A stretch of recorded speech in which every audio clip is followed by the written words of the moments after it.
لوگوں کی اس کا پرچار کیا، اور بدقسمتی سے اس میں مسلمانوں میں سے بھی ایک نابغہ شخصیت جو ہے مولانا ابوالکلام آزاد، وہ ان کے ہتھے چڑھ گئی، چنانچہ انہوں نے بھی اس کو سپورٹ کیا۔ اگرچہ وہ ایک کوشش تھی کہ انگریز کی غلامی سے نجات پانے کے لیے یہ ضروری ہے، لیکن اس کے لیے پھر متحدہ قومیت کا جس طرح کا ڈھول پیٹا گیا، اس میں پھر نفی ہو رہی تھی اسلام کی جداگانہ تشخص کی، وہ تشخص جو ختم ہو رہا تھا اکبر کے زمانے میں، تو اللہ نے بروقت کیا جس کو خبردار وہ احمد سرہندی تھے، لیکن اب اس موقع پر اللہ نے جس کو خبردار کیا وہ علامہ اقبال تھے۔ وہ کھڑے ہوئے ہیں، انہوں نے مسلم نیشن ہوڈ، سیپریٹ مسلم نیشن ہوڈ کا تصور بڑے دلائل کے ساتھ پیش کیا 1930 کے اپنے خطبہ الہ آباد میں، اور اس کے حوالے سے انہوں نے وطنی قومیت کی وہ نفی کی ہے کہ اس دور میں میں اور ہے جام اور ہے جم اور، ساقی نے بنا کی روش لطف و ستم اور، تہذیب کے آذر نے ترشوائے صنم اور مسلم نے بھی تعمیر کیا اپنا حرم، اور ان تازہ خداؤں میں بڑا سب سے وطن ہے، جو پیرہن اس کا ہے وہ مذہب کا کفن ہے۔ تو یہ جو فتنہ ہے یہ بھی اس وقت جو ہے پھر دبا ہے اللہ کے فضل سے۔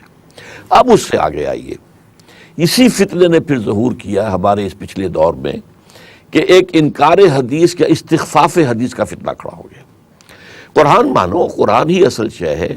اور یہ کہ سنت اور حدیث تو ہے بھی بڑی ضعیف شے، اتنے عرصے بعد تو جمع کی گئی تھی، اس میں لاکھوں میں سے چند ہزار جو ہیں امام بخاری نے سلیکٹ کی تھی، یہ ہے وہ ہے، کوئی یقینی بات نہیں ہے، اسی سے اختلافات ہوتے ہیں، لہذا اس کو ایک طرف رکھ دو۔ اور یہ ہے کہ قرآن، یہ فرقہ جو پیدا ہوا ہے، اس کو اپنے آپ کو وہ اہل قرآن کہتے تھے، لیکن ان کے لیے صحیح نام جو ہے وہ منکرین حدیث کا ہے یا منکرین سنت کا ہے۔ اس میں بڑی بڑی شخصیتیں ابھری ہیں، ان میں سے مولانا اسلم جیراج پوری ایک ہوتے تھے، نیاز فتح پوری ایک ہوتے تھے، بہت بڑے ادیب ہوتے تھے، مولانا عبداللہ چکڑالوی ہوتے تھے، چکڑالہ یہ جو ہے کوہستان نمک میں ایک پرانا قصبہ ہے۔ یہ بڑی بڑی شخصیتیں جو ہے اس کے اندر آئی ہیں، جو بڑے، اور پھر اس کا اندر سب سے بڑی شخصیت جو آئی ہے وہ غلام احمد پرویز کی ہے۔ اس فتنے کا مقابلہ جو ہے کیا گیا ہے، اس میں مولانا سید ابو العلا مودودی کا بڑا نمایاں رول رہا، اور انہوں نے جو ہے جو سنت کی آئینی حیثیت کو جس طریقے سے بیان کیا، واقعہ یہ ہے کہ اللہ تعالیٰ انہیں اس کا اجر و ثواب عطا فرمائے۔ باقی اور علماء نے بھی، مولانا ادریس کاندھلوی صاحب کی حجیت حدیث پر ایک کتاب بہت عمدہ تھی، تو اس میں باقی تو سب دب گئے، نہ جیراج پوری کا نام رہا، نہ فتح پوری کا نام رہا، نہ چکڑالوی کا، لیکن یہ کہ پرویز کا جو ہے وہ جادو، چونکہ وہ اچھا مضمون نگار تھا، اچھا جو ہے وہ ادیب تھا، اور مقرر بھی اچھا تھا، وہ زیادہ بڑھا اور اب تک چل رہا ہے۔ اور دوسرے یہ کہ وہ چونکہ سرکاری عہدیدار تھا، وہ سینٹرل انڈیا میں پری پارٹیشن جو ہے وہ جو اصل وہاں کا تھا سیکریٹریٹ، اس میں ایک اہم عہدے پر تھا، پھر پاکستان بننے کے بعد وہ ڈپٹی سیکریٹری ہوا مرکز میں، ایوب خان کا بہت قرب اسے حاصل ہوا، اور ایوب خان کو سے اسی نے آئلی قوانین جو ہے ان کا آرڈیننس نافذ کروایا تھا۔ اس شخص نے ایک عجیب فلسفہ گھڑا، اور وہ یہ کہ اصل شے جو مستقل ہے اور ہمیشہ کے، وہ صرف قرآن ہے۔ حدیث اور سنت جو قرآن میں آتا، اطیعوا اللہ و اطیعوا الرسول، اطیعوا اللہ کا قائم مقام تو ہو گیا قرآن، اور اطیعوا الرسول صرف حضور کے زمانے میں ان کی بحیثیت امیر جماعت یا بحیثیت سربراہ سلطنت یا بحیثیت مرکز ملت ان کی اطاعت لازم تھی، ان کے بعد ان کی اطاعت لازم نہیں ہے۔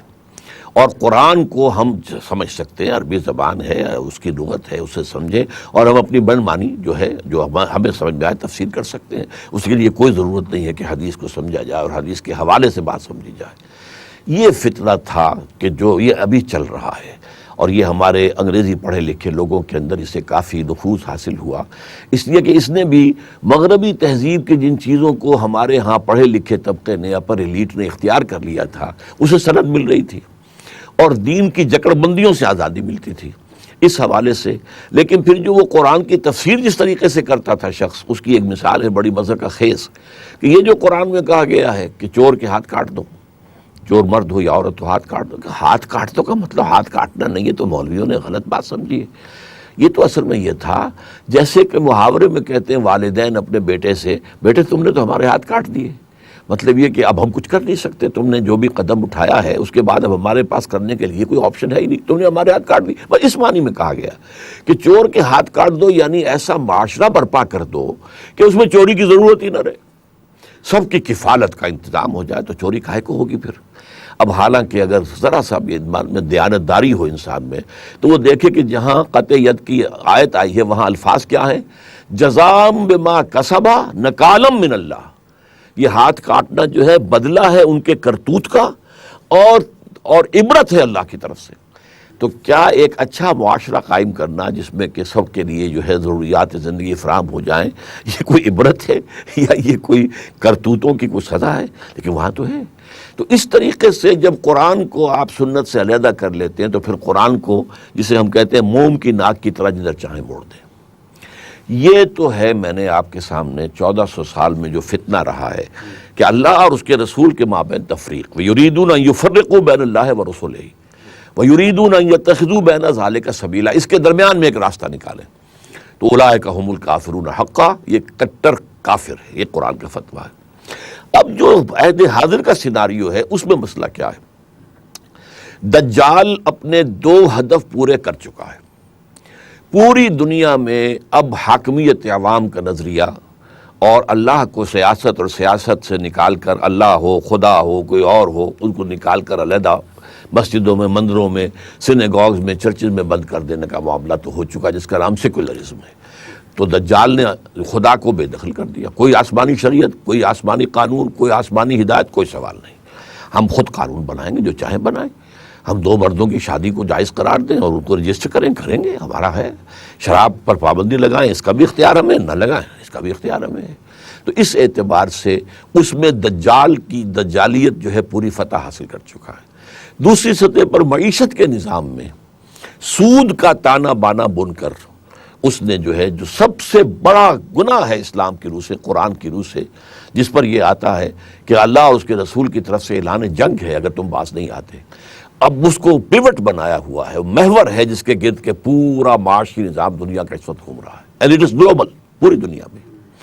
تیسرا مرحلہ ہے اصل میں جو دجالیت کو اب درپیش ہے کہ جو نیچے تہذیب ہے اس تہذیب کو بھی پوری دنیا میں اسی رنگ میں رنگ دیا جائے جس میں کہ مغرب رنگا جا چکا ہے۔ لہٰذا ان کی طرف سے اب جسے وہ سوشل انجینئرنگ کہہ رہے ہیں، جس کے لیے کہ کائرو کانفرنس ہوئی، پھر 5 برس کے بعد بیجنگ کانفرنس ہوئی، پھر کائرو بیجنگ +5 کانفرنس ہوئی، یہ سب کیا ہے کہ یہ سارے رشتے ناتے یہ ان کو دوبارہ سے بلڈ کیا جائے۔ عورت آزاد ہے، اگر وہ پروسٹیٹیوشن کرنا چاہتی ہے آپ کو کیا اعتراض ہے؟ کوئی مرد جو ہے اپنی مسکولر اسٹرینگتھ استعمال کرتا ہے، کسی چلا رہا ہے، پیسے لیتا ہے، وہ بھی اپنے جسم کا ایک عضو جو ہے استعمال کرتی ہے، پیسے لیتی ہے، تو who are you to object? اسے برا کیوں کہتے ہیں؟ اس کو آپ پروسٹیٹیوٹ کہیں ہی نہ۔ یہ ہوا ہے یونائٹڈ نیشنز کی جنرل اسمبلی میں، اسے کہا سیکس ورکر، وہ سیکس ورکر ہے۔ تو اسی طرح ملٹری وہ جو ہوتے ہیں، مل ورکر ہوتے ہیں، اور ورکر ہوتے ہیں، فارم ورکرز ہوتے ہیں، سیکس ورکر ہیں۔ اسی طریقے سے جو ہے انہوں نے پورا تانا بانا جو ہے جو سوسائٹی کا شرم، حیا، عفت، عصمت کے سارے تصورات کو جیسے کہ ان کے ہاں ختم ہو چکے ہیں، اب وہ خاص طور پر وہ عالم اسلام میں بڑی تیزی کے ساتھ پھیلانا چاہتے ہیں۔ اب اس کے لیے انہیں چاہیے اعلی کار۔ اعلی کار ان کے جو بھی مسلمان حکومتوں کے سربراہ ہیں وہ تو اعلی کار ہیں ہی ہیں۔ اب انہیں چاہیے، مسلمان حکمرانوں کے خلاف تو انہیں معلوم ہے کہ مسلمان عام عوام کے اندر وہ کوئی محبوب شخصیتیں نہیں ہیں، نہ ان کی کوئی تقلید کرنے والا ہے۔ انہیں چاہیے ایسے دانشور کہ جو یہ جو گیپ ہے ویسٹرن سویلائزیشن اور مسلم سویلائزیشن میں اسے وہ پر کر سکے، برج کر سکے۔ چنانچہ رینڈ کارپوریشن کی جو 6-7 مہینے پہلے رپورٹ آئی ہے، انہوں نے 4 مسلمان کیٹیگریز جو ہیں وہ بیان کی۔